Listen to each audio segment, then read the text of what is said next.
The packaging immediately sets a tone of understated, tech-oriented design. Inside, the presentation is neat and organized. The kit includes a long adjustable crossbody strap, a shorter wrist lanyard, a detachable wallet pouch, a metal tether ultra-thin plate, multiple metal rings and a quick-release hook, a printed instruction booklet.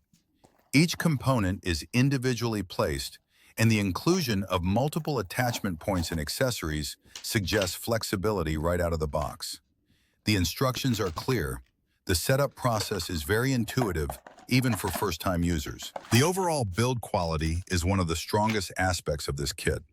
The strap is made from tightly woven polyester, which feels both durable and slightly textured to the touch.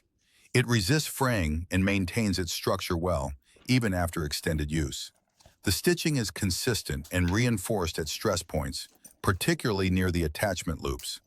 The hardware, including the clips, rings, and connectors, is metal rather than plastic, which significantly enhances the perceived durability. The quick-release hook operates smoothly, with a reassuring snap when secured.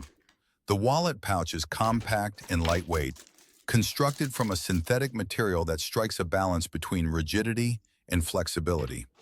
Despite its small size, it accommodates essentials like cards, keys, and small accessories without feeling overstuffed.